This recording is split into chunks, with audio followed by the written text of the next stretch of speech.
you are an individual human being on a different journey from me. However much our wagons are tied together, you're still an individual. And I don't expect, because I have a feeling or a comfort level with something, that necessarily implies that you either do or have to. Welcome to Normalizing Non-Monogamy, the podcast where we interview incredible people from across the entire spectrum of non-monogamy to hear their fascinating stories. We strive to bring guests on the show who have a healthy approach to non-monogamy. However, it's important to remember that everyone does it a little bit differently, and the views and opinions expressed by our guests do not necessarily reflect our own. Additionally, we produce this show for entertainment purposes only. Please be aware that we aren't doctors or therapists. Consult a medical professional for anything regarding your health that you might learn about on the show. Enjoy! Welcome to episode 226. We're Finn and Emma, and today we have a beautiful conversation with Kate and Liam. They were on the show back on episode 20, so a long time ago, and they come on for an update. So long ago, in fact, that we actually interviewed them before the podcast launched. That's true. We did. They were like part of the... They were OGs. Right, exactly. They were some of the OG supporters. So a huge thank you to them. Episode 20 is titled Mike and Kate, or Kate and Mike. And Liam talks a little bit about the name change in this episode, but just didn't want anyone to be confused who went back looking for that. Yes. And they also run the blog and podcast, Monogamish Marriage. Links to all of that are in our show notes, and they'll talk about it in the episode as well. But we're so grateful for the amazing work that they're doing. Yeah. And the conversation today about compersion, falling in love for the first time with other people, bisexual men in the lifestyle, and in general in life, and the approach that they take to all of these things is so fucking amazing. Yeah. We're excited. So thank you, Kate and Liam, for being here. And we're going to be on their show coming up soon. So yes. we on the same day we recorded this, we recorded a part of an episode for their show that will be coming out soon. So when that comes out, we will let everybody know. Yes. And also another thing, they mentioned a course in this episode that has currently been tabled and will be coming back to. So it's not available at the moment. We just wanted to put that out there, but hopefully soon. Yes. Before we jump into the interview, we do want to do our couple of announcements, mostly about different community event things we have going on. First up, just a huge thank you to the Patreon community. We're over 200 strong now, and seems to be hanging out there. So thank you to everybody who's a part of that community, who makes it amazing every day. Just a ton of gratitude. If you're interested, it's a couple bucks a month, and we have a men's group, a women's group, monthly Q&As. We have an ongoing chat group, and all of the information for this can be found on our website, normalizingnonmonogamy.com. Click on the Patreon tab, and you'll learn about all of the dates and all of the information there. Yes, a huge thank you from me as well. We're so grateful for all of you. Also, coming up, we do have some virtual events. Well, first is the next virtual meet and greet that's coming up next week on Tuesday, March 15th. We're doing one in the evening. We decided to try a Tuesday. So come join us for a virtual meet and greet. These are open to anyone. All you need to do is be respectful and open-minded. To find out more, go to our website, normalizingnonmonogamy.com, click on the community events tab, and you'll find out more information there and sign up. And while you're there, you'll see another tab under there for in-person events. We have some exciting in-person events coming up. We have 4 of them right now in California. We have a pole dance in San Francisco. We have a meet and greet in Oakland. We have a meet and greet in San Diego. And we have what's called the Art of Play at Balboa Park in San Diego. So those 4 events are coming up in March and early April. We're super excited about those. And we have a big announcement regarding New Orleans. We're going back to New Orleans in September. And the pool party that we announced back in the fall, we are doing on September 17th. Yeah, so we had originally planned to do the pool party in February. We canceled it because of COVID, but we moved it and rescheduled it. It's going to be now, as Finn said, September 17th. We'll have a pool party in New Orleans, and we have a high ropes course event as well. Yeah, both events are limited to about 30 to 40 people. So if you're interested in these, definitely sign up. The high ropes is in the morning on September 17th. That's a Saturday morning. And the pool party is in the evening on that Saturday. That Friday, we're going to probably do a meet and greet. Mm-hmm. And that Sunday, we're working on partnering with somebody in New Orleans that we met while we were there last time, who does Jello wrestling. Yes. So they've been pulling these together, and they have been like pulling in about 70 people for those. So we're hoping to partner with them to make Jello wrestling happen. So basically the weekend of September 17th. The 16th, 17th, 18th, come to New Orleans, join us. It's going to be awesome, and you'll have a hoot and holler and good time, as they say, nowhere anymore. A quick reminder, go to our website and reach out to us. There's a contact us button. Send us a voicemail, send us an email. We would love to hear back from you. And also on our website, you can find lots of resources and podcast show notes. And of course, all of the information on Patreon and the events we just talked about. So go check it out. And with that, let's jump in and talk to Kate and Liam, and we'll see everybody on the other side. Let's go. Welcome back to the show. Finally, Kate and Liam back on the show. We were actually just reminiscing before we started recording that the last time we recorded with you, we actually hadn't launched the podcast yet because we still hadn't left for South America, and we launched the show almost a month to the date before we left for South America. And we were sitting in our apartment with no furniture, in camp chairs on the floor, talking to you guys on Zoom. So welcome back. It's been since before we launched the show. Yeah, to be clear, you were episode 20 too. So if anyone wants to go back and listen, there's that. So welcome back. Thanks for having us. I am sure nothing has changed. No, the world nothing's happened in the world. Well, even my name has changed since then. So if anyone goes back and listens to episode 20, they're going to hear about Kate and Mike. And now they're hearing about Kate and Liam. And no, she didn't repartner.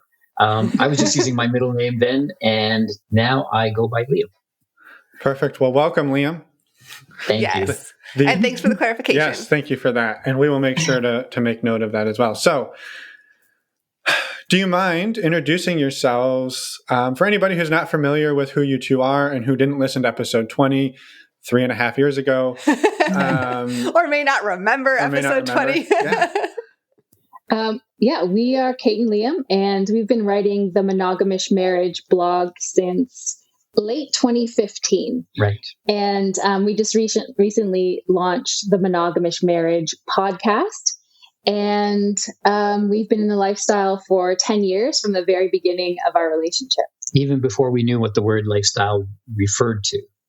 Yeah. So, that's us. And what does your relationship look like now? Like what does non-monogamy look like for you right now? Well, we were classically swingers, although we didn't start that way because when we met, Kate said, or when we got together, Kate said, I sometimes have sex with my best friend who is a woman, and I want that to continue. I thought, that's the most amazing thing I've ever heard. Sign me up. So we originally had threesomes with that person, not thinking about non-monogamy or the lifestyle or anything, just this seemed like an amazing thing to do. And I'm sure we talked about it the last time, but just to quickly recap, that experience was so rich and so spiritual and so much the antithesis of the porn threesome scenario that I was just hooked on discovering everything that we could together as a couple in terms of rejecting the old paradigm of monogamy and seeing what two people could get up to together. So that first experience then turned into threesomes with a male after that. And then we went to hedonism on a vacation, and our minds exploded with possibilities. So if we'd had the language for it at the very beginning, we probably would have called ourselves polyamorous back then. Because I loved my best friend, and, we had this relationship with her for 1.5 years. And when that ended, we had a relationship with a single man for 1.5 years.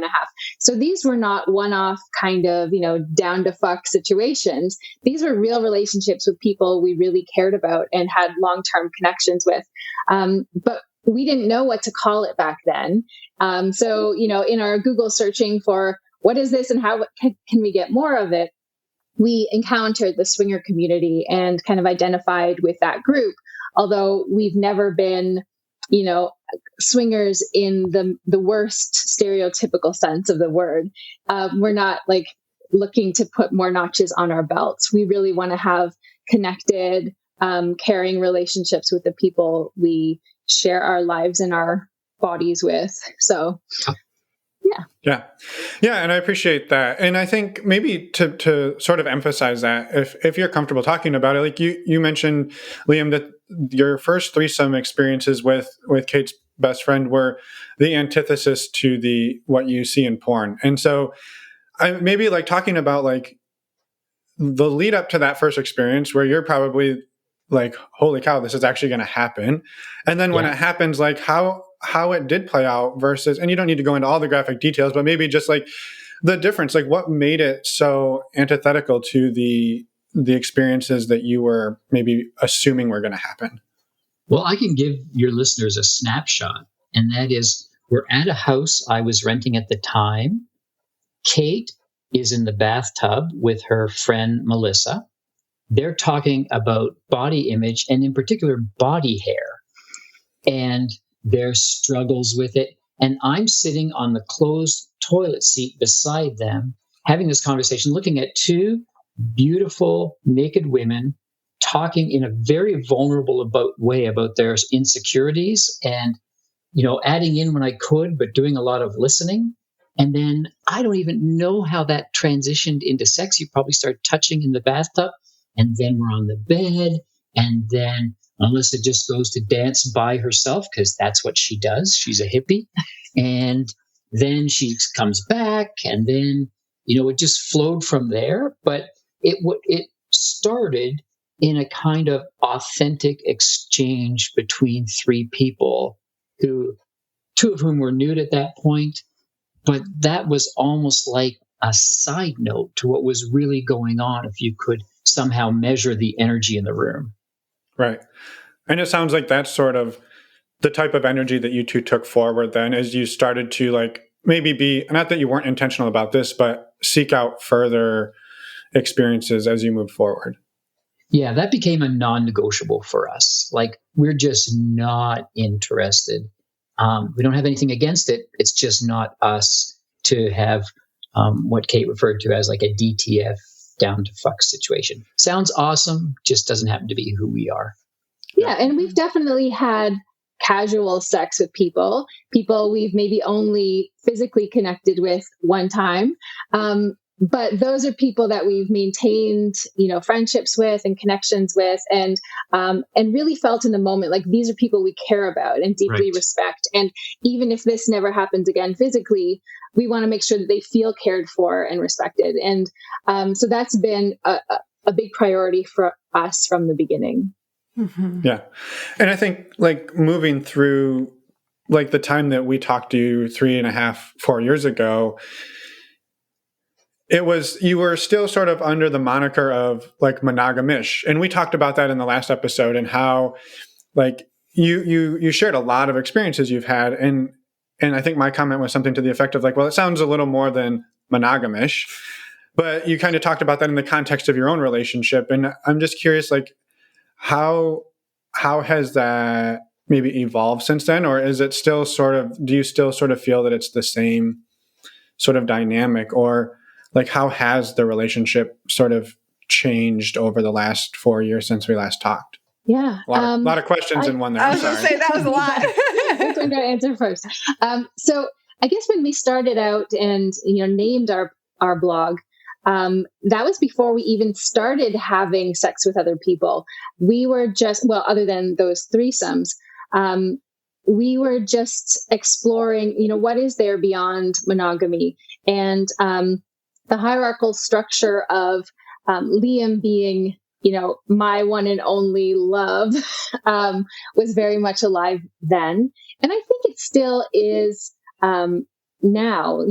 No one is going to replace Liam as, my primary partner. We've built this beautiful life together.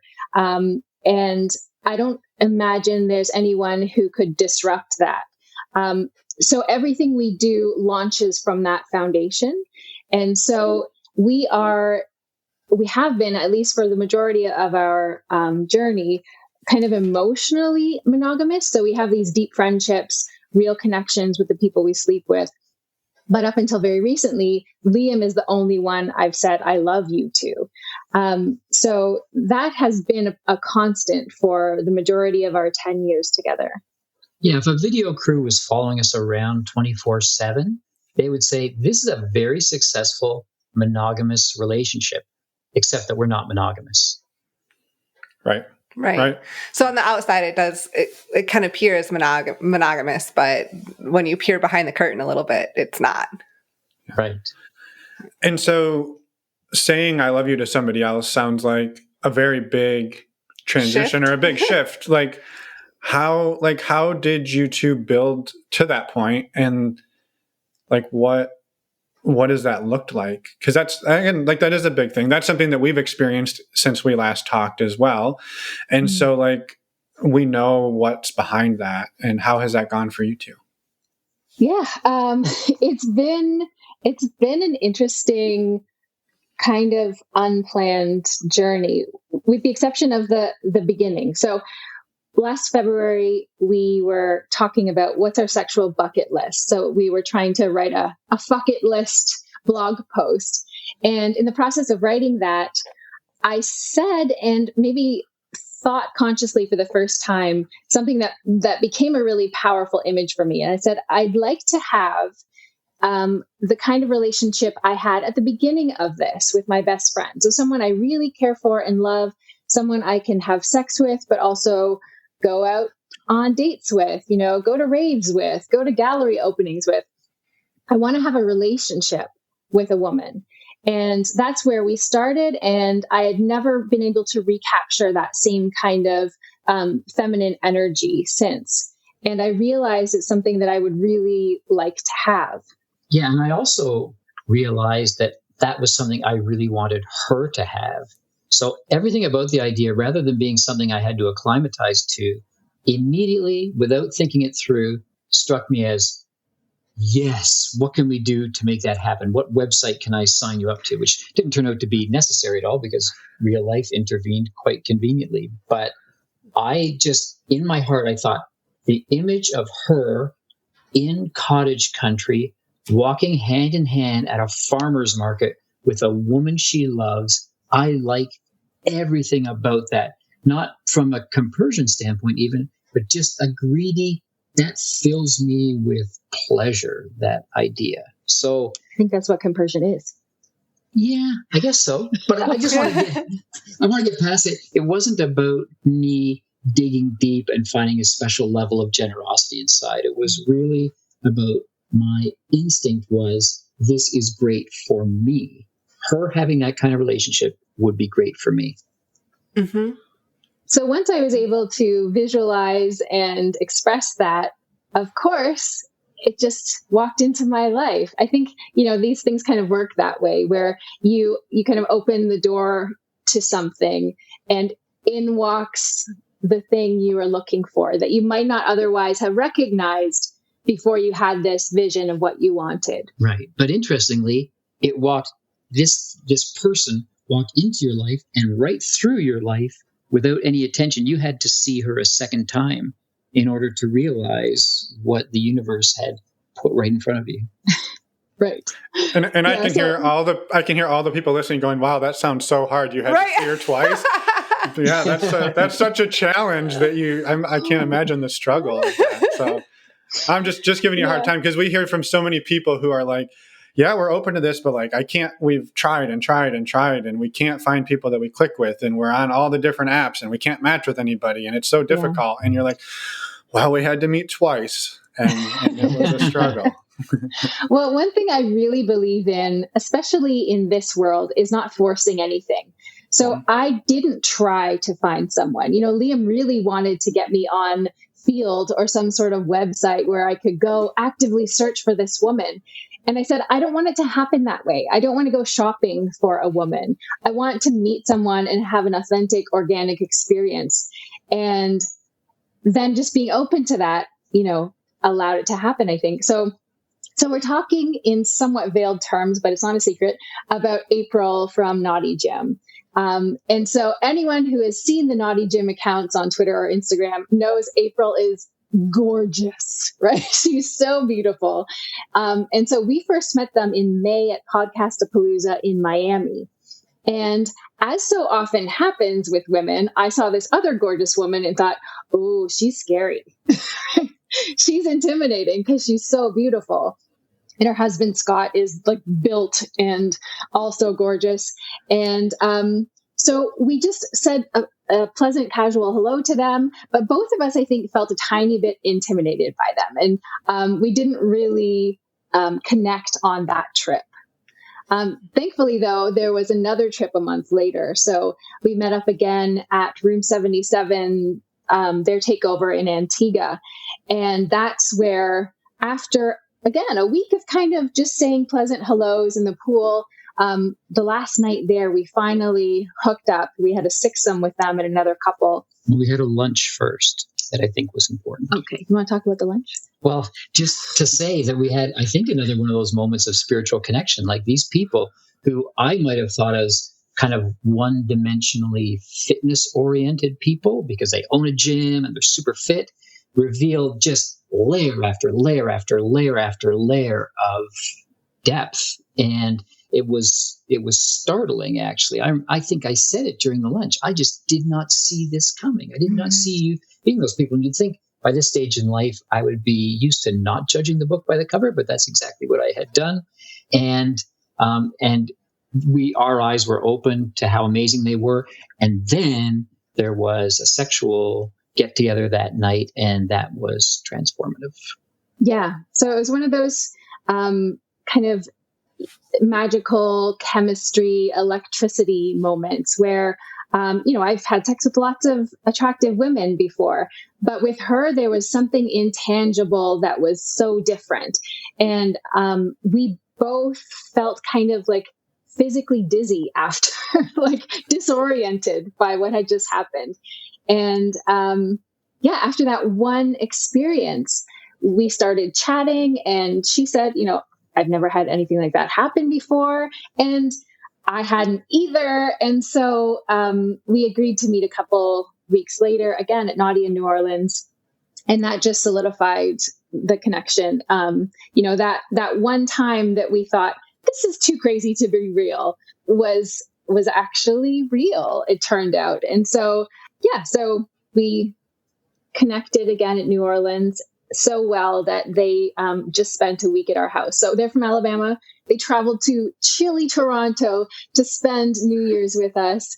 And that's how we knew it was real love. That they came to the winter. Yeah, people don't do that. People fly from where we are to warm places. Crazy. They don't come here from warm places. Right. Not in the winter. Not in the winter. So yes, what I would throw in too, when you talk about people that you've talked to who say, I've tried this site and that site and not found the person, and you found them on the second try. I think one key takeaway is that those people may have already met that special person. I think that's the lesson I learned. We met Scott and April in Miami and just said hello and a few words and passed them by. And it wasn't until a second time. So sometimes that person has already been in your life, but you haven't discovered what's special about them yet. Anyway, that's just what struck me as you were talking about that example. It's certainly something that I've taken to heart. Yeah, and I think maybe ironically, that's what happened to us as well. We had a similar story, and so we won't dive into it here, which will annoy everybody who's listening. But this isn't an interview of us. Yes, that's true. So, but we can say that that's a very similar trajectory, surface level, similar trajectory of having met twice, kind of. Yeah. And so, you were going to ask a question. I was going to say, so how they came at New Year's. So I guess what does the relationship look like now, and what are you excited about moving forward? Well, on that trip while she was here, I blurted out, "I love you" to her, which was just one of those, this is how I operate in the world, right? I go around unfiltered and I just say all the things. And then later I think about them obsessively and wonder, was that the right thing to say? But anyway, I was giving her a hug and it just came out of my mouth, "I love you."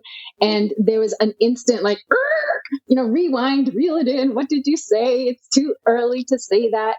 And then, I lay in bed at night thinking about, did I do this too quickly? Did I fall into that classic lesbian trap of falling in love instantly?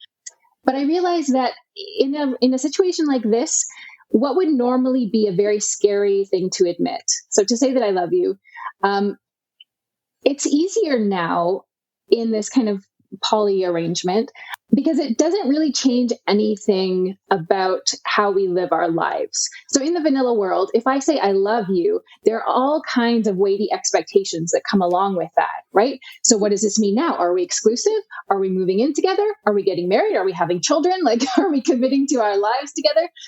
But in this world, we can just say what comes out authentically in an unfiltered way and be real with our emotions.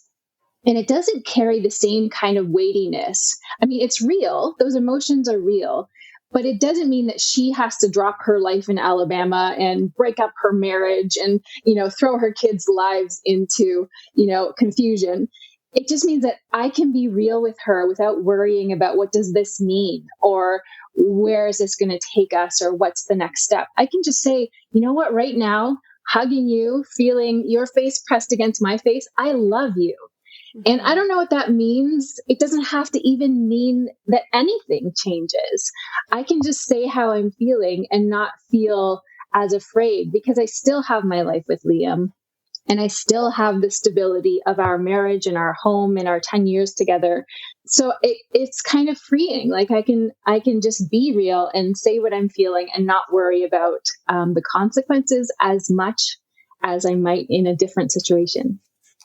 Yeah. That makes sense. Yeah. And what are you looking forward to moving forward? Well, I'm looking forward to seeing them again. I mean, part of the difficulty with this is that we live so far away. So it's not easy to, just go to her house and hang out for the evening. We don't have that luxury. So we have to be conscious about planning trips where we can see each other. So I guess the next thing is they've come to us. Now we have to fly to Alabama and see them for a while. And we're planning to co-host a lifestyle takeover with them. So they're doing a lodge takeover in Montana in May. So we're going to be part of that. So we'll see them again there and we'll work together on that project. But I mean, I don't know, what does it mean? It doesn't really change anything fundamentally about my life. It just adds this lovely extra level of excitement and heart swelling, new relationship energy. And I have someone to chat with on WhatsApp at night. But neither one of us are big chatters. So even that doesn't happen all that often. So I don't know what it means. It's just one of the wonderful adventures that this lifestyle has taken us on. And there have been so many of them. Mm-hmm. This is just the most recent. I think one thing that might be interesting for people is that there is an asymmetry. So it's not like we're a couple who fell in love jointly with the opposite sex members of another couple, which is a phenomenal thing, almost defies physics in my experience, but it's amazing that it happens to people. But in this case, what happened was Kate fell in love with April, and I didn't fall in love with Scott or April, although I love them because they are amazing people and fascinating people and people that I want in my life. And we do have a great 4-way sexual connection. Yes, but there have been 2 times, and we haven't seen them a lot, but there have been 2 occasions, once in New Orleans and once here, where I said to Kate, why don't you go and have a time with them, because there was discussions about having sex that night, and I'm just not going to participate. And you can go and enjoy your time with them, and I'm not going to feel jealous or left out. In fact, I'm appreciative of the fact that I have the flexibility to opt in and opt out. So that might sound like a small thing, but it can breed certain feelings in people, I think, in terms of wondering what my level of happiness is with the situation. But I actually couldn't be happier. I love having that flexibility, and I'm not by nature a person who keeps score and needs to make sure that everything works out evenly for all of us. And if I actually share this part with you, especially in New Orleans, when Kate came back from spending 4 unbelievable, mind-blowing sexual highlight of her life hours with them, she and I had the greatest sex I've ever had, as she not only recounted what she did, but reenacted what she did with Scott's body, with me. And there was just another layer of intensity there. So I actually benefited. I didn't do it to benefit. I just happened to benefit. It's like that idea of you do the right thing and good things follow. And that was definitely a case of that. So I like not having a program or a plan and just discovering all of these amazing experiences that we couldn't have planned for if we tried. Mm-hmm.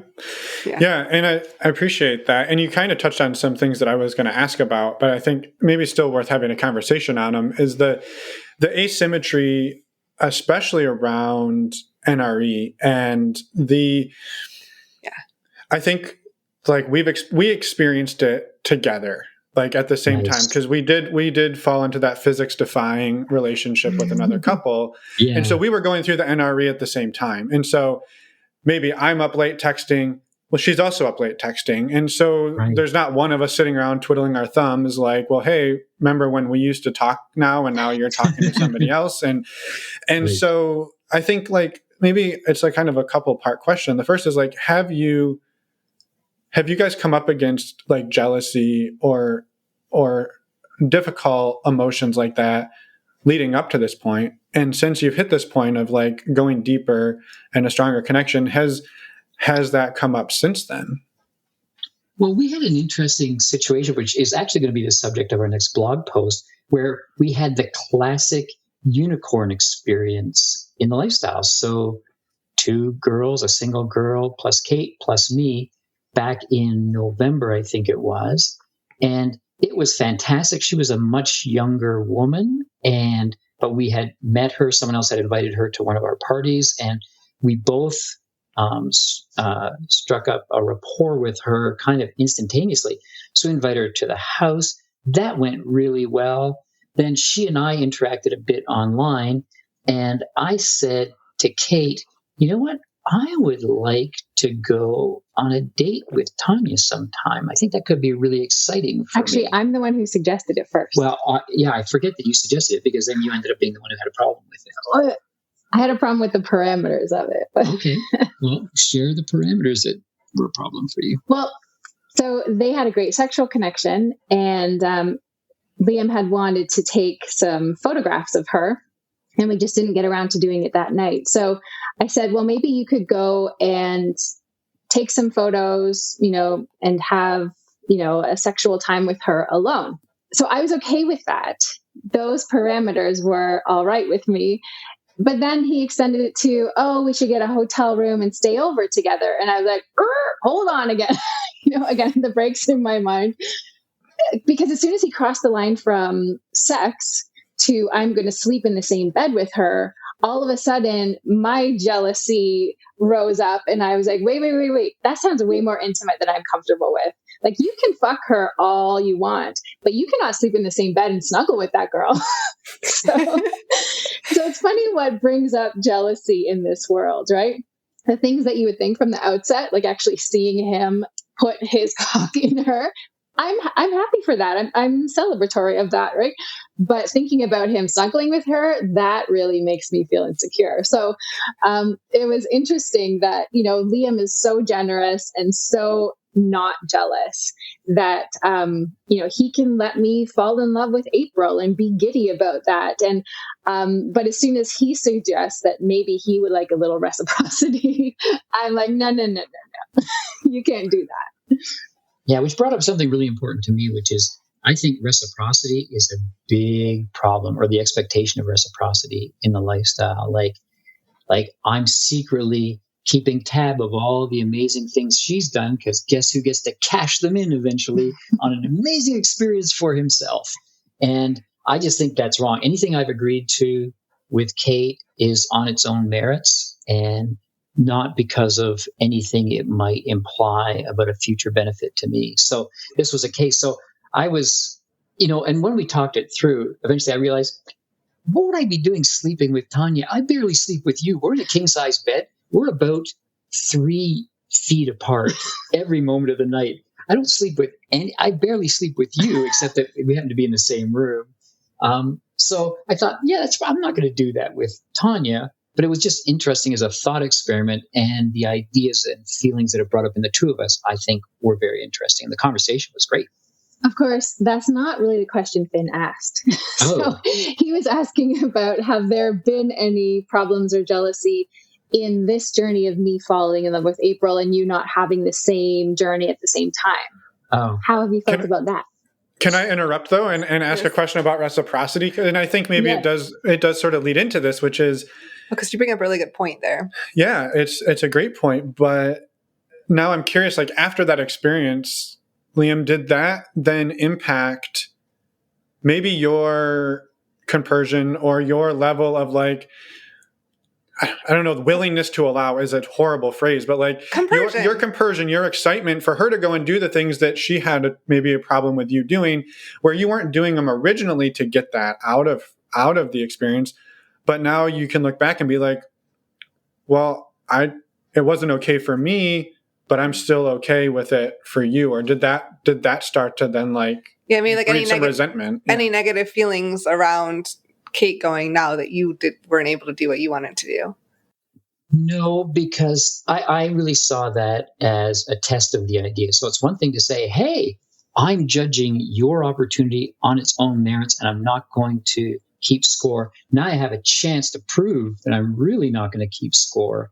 So it came naturally for me to say, no, I get it. You are an individual human being on a different journey from me. However much our wagons are tied together, you're still an individual. And I don't expect, because I have a feeling or a comfort level with something, that necessarily implies that you either do or have to. Yeah. That makes sense. And it's impressive because it's so easy to go to that place of like, oh, yeah, I was totally okay with it. And then it wasn't okay for me. And like, now I'm like not as okay with it. Even if you are on the surface, like okay with the act, like it's harder to get okay when it wasn't okay for you. At least it is a struggle for me at times. Yeah. So I think for me, I am a really secure, insecure person. So I have insecurities. Like if we want to do a separate podcast on my insecurities, if you're just the many insecurities searching for content sometime, we can take an hour or 2 or 3 and go through my insecurities. But weirdly enough, fortunately enough, this isn't one of them. In a relationship, I'm just, frankly, there's almost nothing she could do that I not only wouldn't mind, but would actually love. So I think the ultimate is if she came home and said, I met a really hot guy at the grocery store and we fucked in the washroom, and I know we've never discussed that, and I'm sorry, but I couldn't help it. I would just feel like, oh, all my dreams are coming true right now. Like, this is something I fantasize about. So thank you, babe. So I just don't know. And, the weird thing is I always think, like the better looking, the more accomplished the taller he is than me, just you name it, it's somehow better for me. And I'm not a cuckold humiliation kind of guy. But I'll tell you what it is. Sexual freedom and agency in a woman goes right to my libido like a bomb and explodes there, because I think I grew up thinking, like maybe a lot of people do, or a lot of men do, that women just not that into sex. And that was certainly the experience in my home growing up, the experience in my first marriage. So now anytime I see Kate enthusiastic about sex, not sex with me because I'm her husband, it's kind of her job, but in a situation where there is no social benefit, just the pure pursuit of lust, that's just, I've got all day for that kind of thing. Yeah.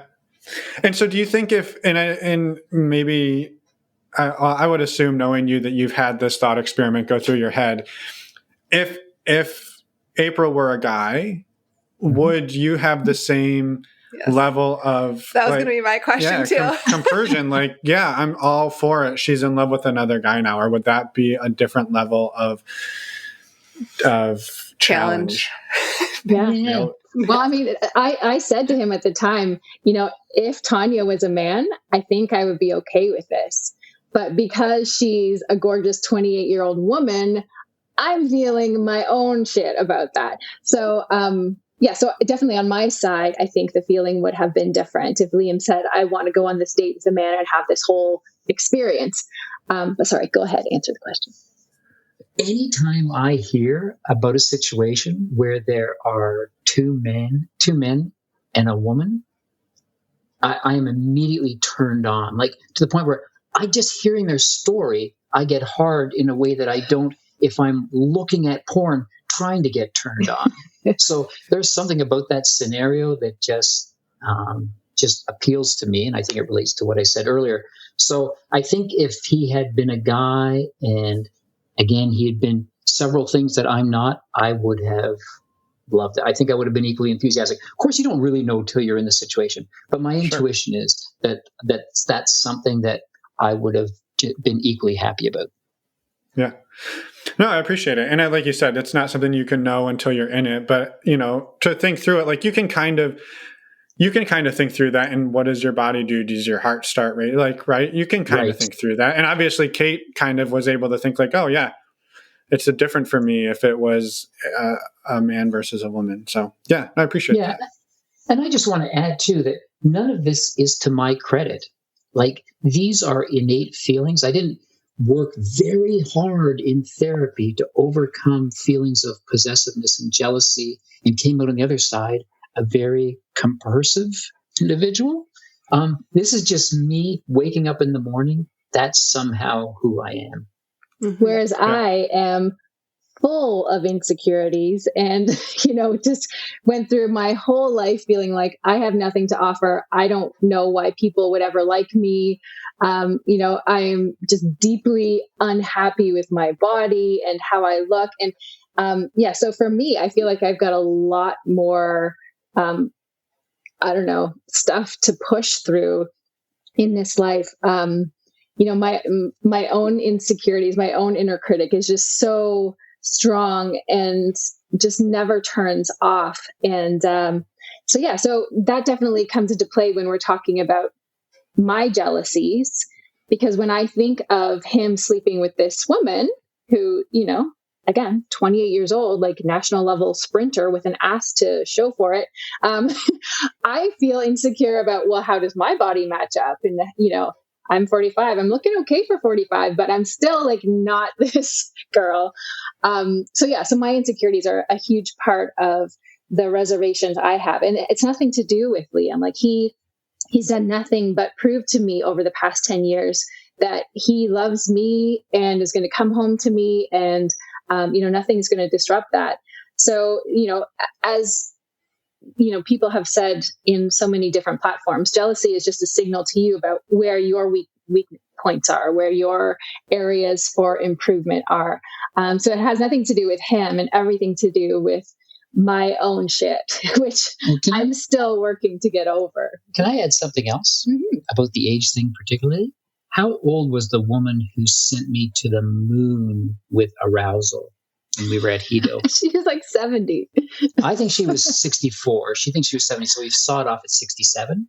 But the most turned on I have been in a lifestyle experience in our 10 years was with, let's say, a 67-year-old woman at hedonism. I'm just like, I was turned on out of my mind, because it turns out that age isn't a big deal with me. It's attitude, and maybe you'd even say a sense of erotic style.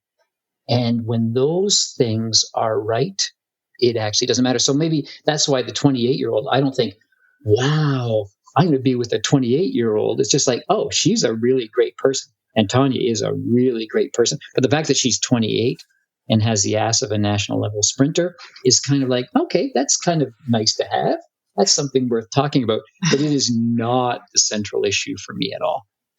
Yeah, it makes sense. And I think I appreciate you putting it into context and into words, right? Because there's obviously something fun about that and something exciting about that, but that's not like if all she was a nice ass, then like Right. you're probably not going to be that interested because you're the type of person who needs more than that. Right. For sure. Yeah. Mm-hmm.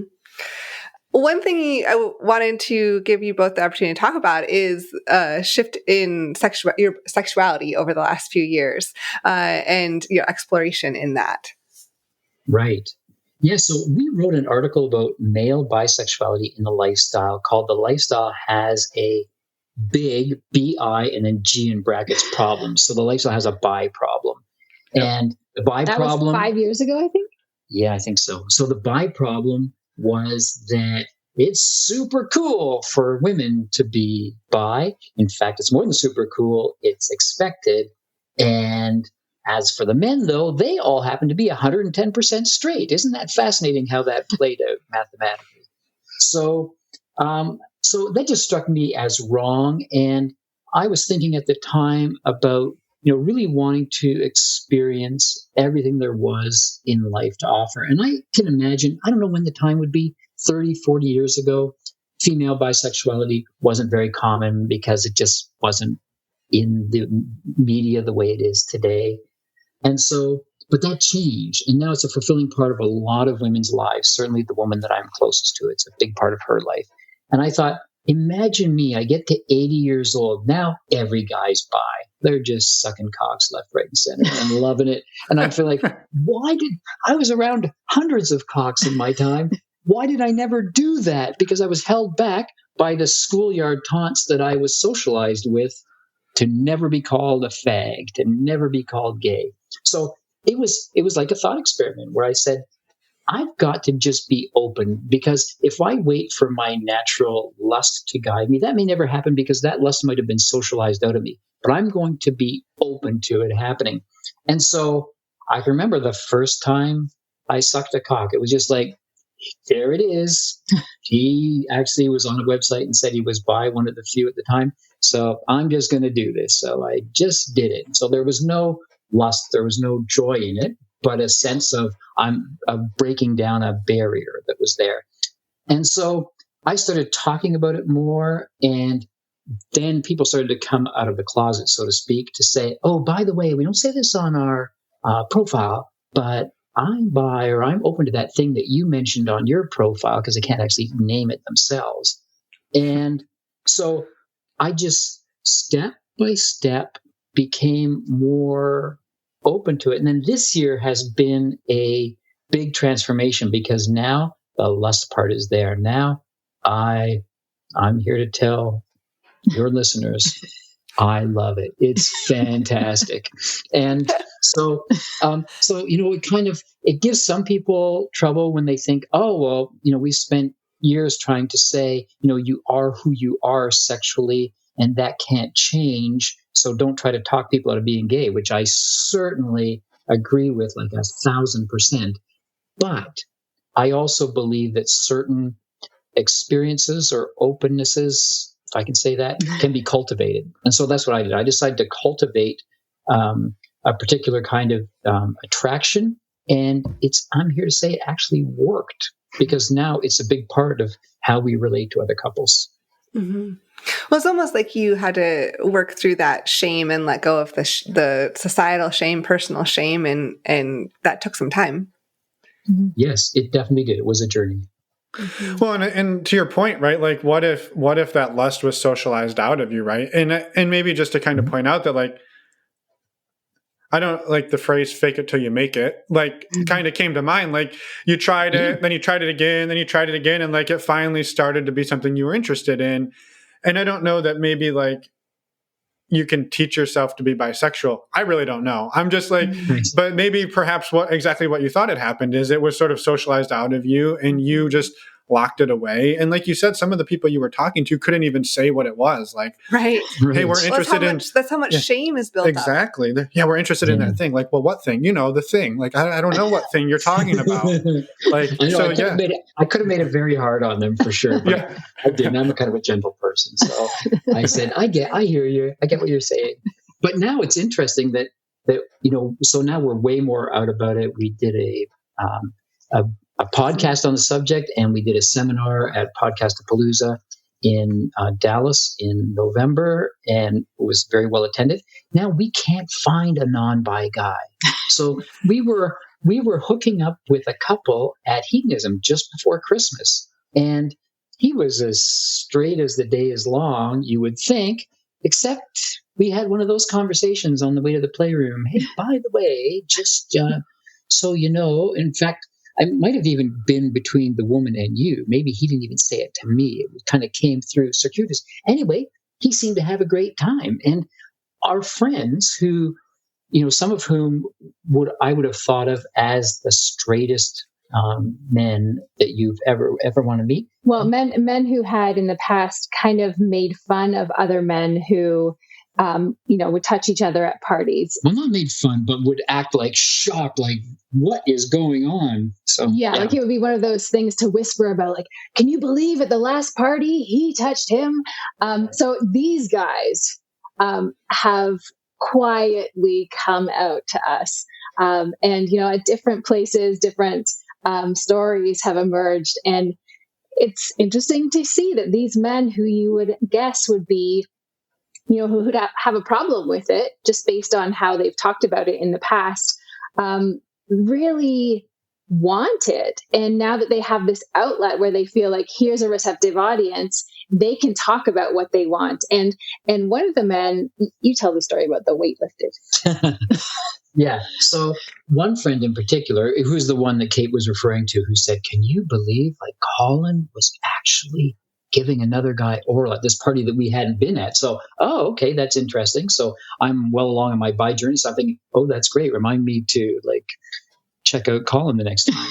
But but he said to me at another event, again, that we weren't at, this guy Colin was there, and another friend of his who was very unapologetically bisexual. So this friend sucked that guy's cock, and he said, when I did, I felt 20 years of weight lifted off my shoulders. And I heard that 20 years. I didn't have 20 years of weight coming off my shoulders, and I had a journey. And so it just goes, to show you again, kind of circling back to the idea of judging a book by its cover. Like, you just have no clue what's going on in the minds and the hearts of the people, even that you felt close to. I felt close to him. We have a relationship. We get together for breakfast all the time. We share all kinds of things the way that non-monogamous people do, because sex is a thing that we're very comfortable talking about, but not that aspect of sex. And it's interesting because so many people have told us, the non-monogamous community, the swinger community is so judgmental. That's why I can't mention being bi. So I heard that and kind of bought into it. A bit of that is in that first article we wrote. But I've received nothing but just approval, enthusiasm, just all the affirmation you could ever want. It turns out that was just a mirage, that idea that it's just everyone else is convinced that everyone else has a problem with it. But it turns out no one seems to have a problem with it. Right. Yeah. And I think what it does, I just want to extend a lot of gratitude to you for, it's scary, right? Like, there is so much stigma around it, right? And you talk about the profiles that you read through, and it's, I'm 110% straight, I'm 150% straight. And it's like, okay. And like, there's nothing about that doesn't shame somebody who isn't. And and so you have to go out on this limb and say, like, you know what, I'm going to take the risk. I'm going to take the risk and do this. And then I'm going to start being me. And when you start doing that, the walls sort of start to come down around it. And I think like sort of being that change agent is really impressive. So I appreciate you doing that. Well, thanks. It turned out to be, and I just encourage anyone else, it turns out to be a risk without a cost.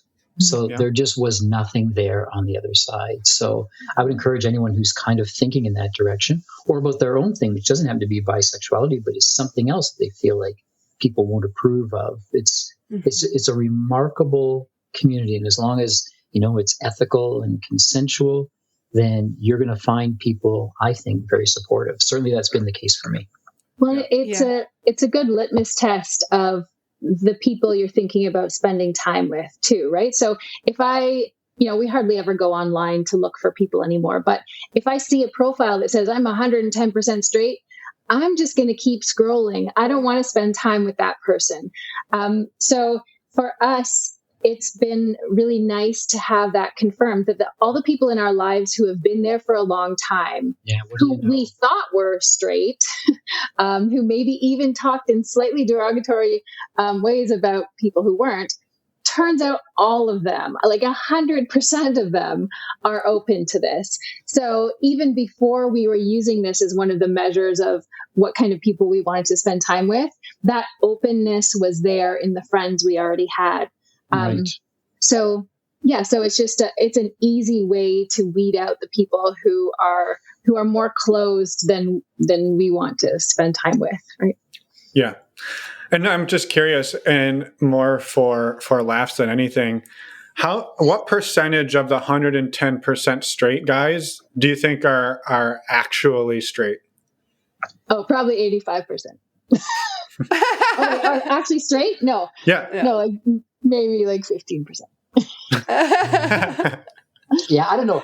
I will make this promise though. As soon as I meet a non-bi guy in a play situation, I will definitely let you guys know, because we can't find one until last year. Like, we just can't find one. At least no one that's like not open to it, like not open to experimenting, right? And being and just seeing what's there. And Well, what they're doing is taking a chance, because we, so this couple of hedonism, we said, hey, I'm bi, but like I enjoy straight sex a lot. So I don't need this to make this work. And so he had to take an extra step beyond that. I let him off the hook. He was off the hook. But no, he wanted to experience it. So he took a risk and did that. So people are willing to put themselves out there and not just merely kind of passively accept it. What we're finding is people saying, no, I actually want this. Now that you've kind of taken the lid off, I want to experience what's in there. And all of their wives love it. Oh, that's another factor. The women are on the side like, yes, more of this. Right? All the place stops and the women all turn to watch the guys giving each other head. So yeah, it's great. Yeah, just the way we associate with, men love seeing women together. And I thought that was a gender specific reaction, that, well, that's a real man thing. I always think back to, who was it on Friends? Was it Chandler's offering to pay money to Monica and Rachel if they would kiss? So I think of that in like 1997 or whatever that was. But you think, oh, that's just a guy thing. But I'm just here to tell you, no, it's at least girls like it too. At least for the men beside me and many of the women we've been with. Yeah, it's just less commonly talked about or demonstrated in open spaces, I think. And that's like, thank you for being changing that, doing your part to change that, because it's something that we've noticed, of course, in the swinging lifestyle as well, and just in it is a double standard, and so it's important that bi men also have a place and a voice. And so thank you for making that happen and being advocates for that. Yeah. And my hope is, I know we've given some shit to the guys with that in their profile. My hope is two things happen. One, the guys who are bisexual and have that in their profile are able to hear this and be okay with that. And the guy remove it. Yeah, to be able to remove it. And the guys who are actually straight are now afraid that having that in their profile is a sign that they're bi, and they'll take it down too. And so we've just eliminated it across the board, and we won today. So and that's all thanks to you, Liam. I appreciate it. No problem. Yeah. Who knew we were changing the world today? We always try. I know, but you don't always succeed. True. One last question before we wrap and give you the opportunity to talk a little more about your blog and your podcast and everything coming along. The last time we talked was very early on in this. We had no idea what we were doing. It's amazing that we were even able to make a podcast out of our conversation. Right. But with hundreds of episodes, that's unbelievable what you guys have accomplished. Yeah. Well, thank you. Thank you. But one of the questions we didn't ask back then was about bloopers. And so if you happen to have a blooper, that you would be interested in sharing. We would love to hear it, or maybe two if you can't narrow it down, and then give you the opportunity to talk about anything that we haven't talked about yet that was on your minds, and to plug all of the awesome work you're doing. That was just a lot. I know. Go and remember everything he said. Well, surprisingly, in 10 years of sleeping with lots of people, there are very few negative experiences or even comical ones. Like almost everything has been great. So just let's make that plug for this lifestyle. We've hardly had any negative experiences, but there have been a couple notable ones. Well, I want to talk about an experience that we had with you two guys. So way back in the beginning when we met you in 2018. So I don't know if you'll remember all of these details the way that I do, but we talked about insecurities earlier. So I'm just a boatload of insecurity. So Kate can have sex with whoever and how many ever other people she wants to, but I walk around with a sense that women are not into me at all. In fact, their fondest hope in a lifestyle situation is that Liam guy, please, Lord Jesus, don't let him put a hand on me. So when we were together with you two guys, Kate had sex with Finn and loved it. I, however, remember being in the hot tub next to Emma and like a nervous middle schooler, edging my thigh over closer, a little bit closer. I think I just grazed her thigh. And that might have been my only contact with you, who is my type to a T.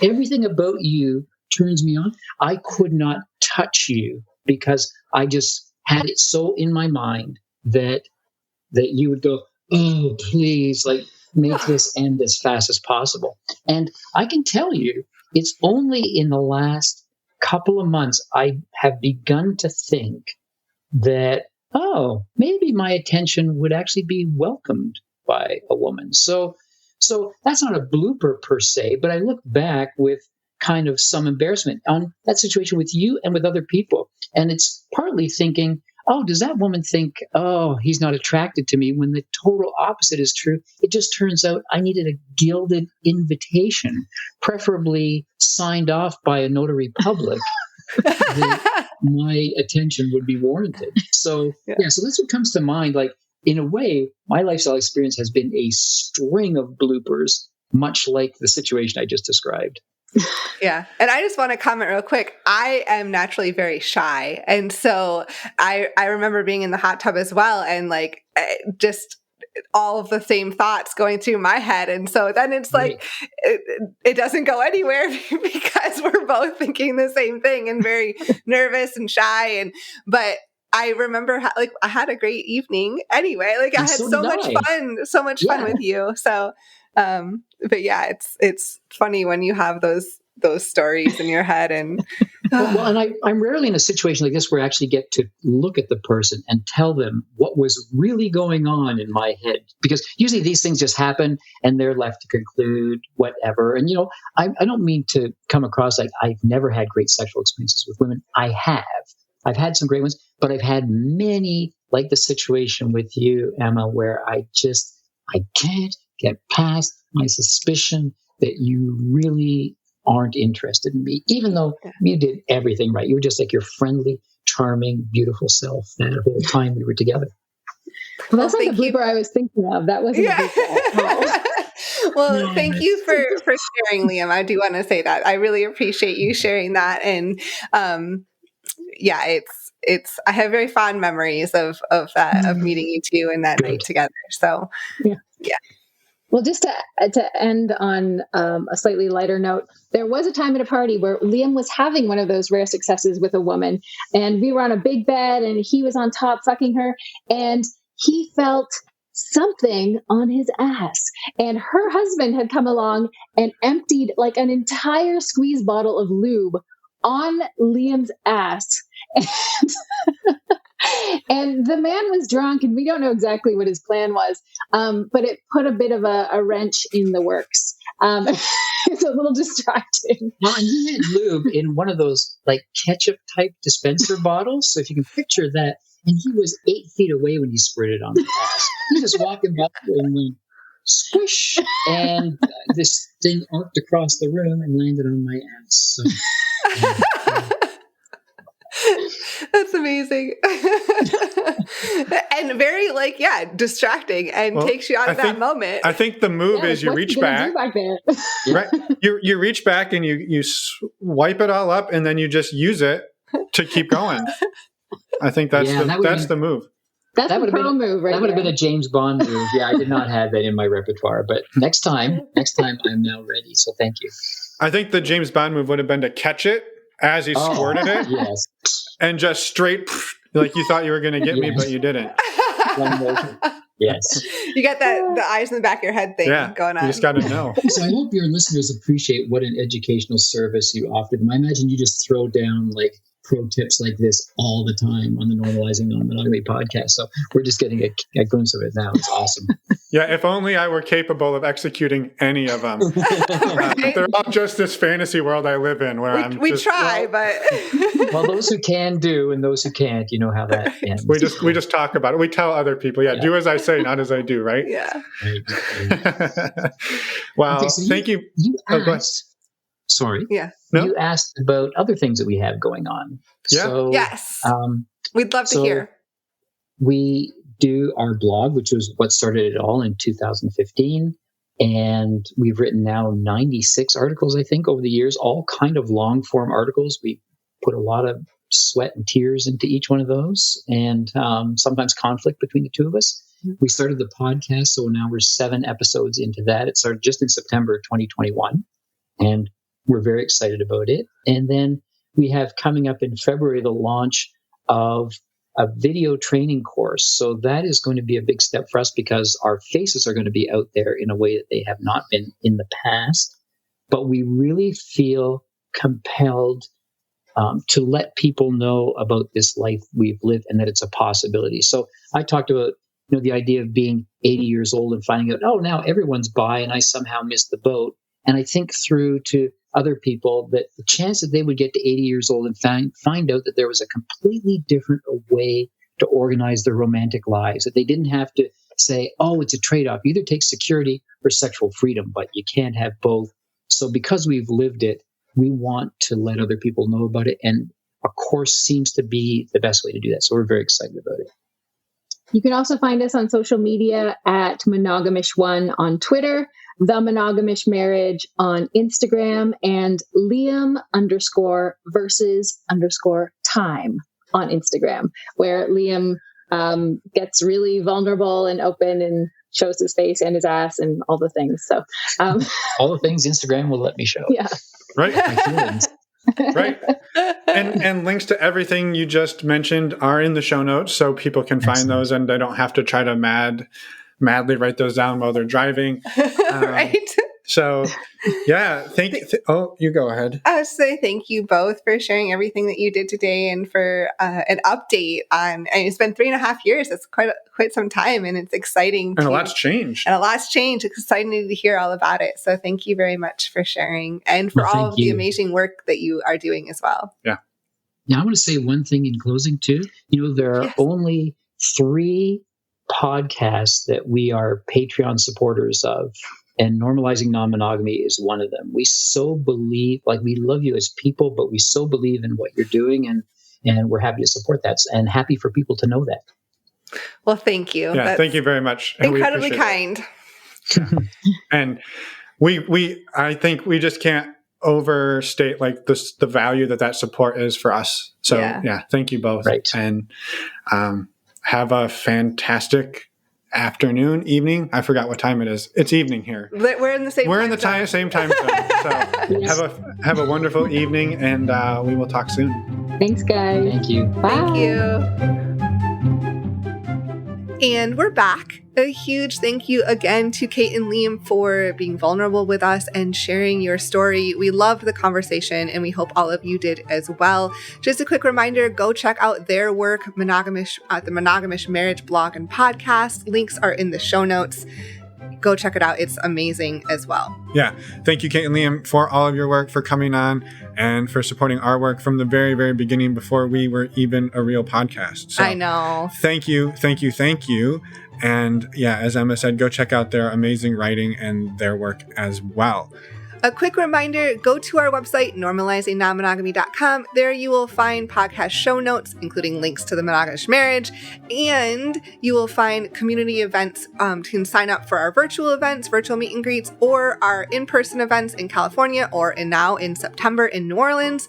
Go sign up there. And the last thing you can do while you're there, which is one of our favorite things to do, we do it almost every week. I'm lying. We don't. We do it every quarter-ish, every half a year. We get tested for STIs, and the way that we do it is we use stdcheck.com. It is an affiliate partner of the show, so using the links not only saves you $10, it also helps support the show financially.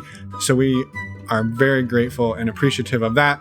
It is fast. It is simple. It is pretty affordable at about $130 for a 10-panel test when you use the links on our website.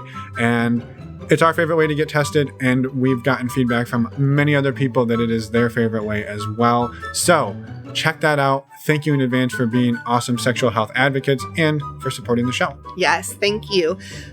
Next up, we do have a Focus Friday episode coming out this Friday, and it is going to be with Marie, all about compersion. We're super excited for this conversation, and we hope it was extremely beneficial for us to learn more about compersion, the history of it, and just how to foster it. Right, how to foster it. So come back, check it out on Friday and listen. And then next week, we have our regularly scheduled interview with John. Yes, I agree with all of those facts. We will see you all on Friday, and then we will see you again next week. Thank you so much for listening and for supporting our work. Have a fantastic rest of your week. Bye, everyone. Thanks for listening.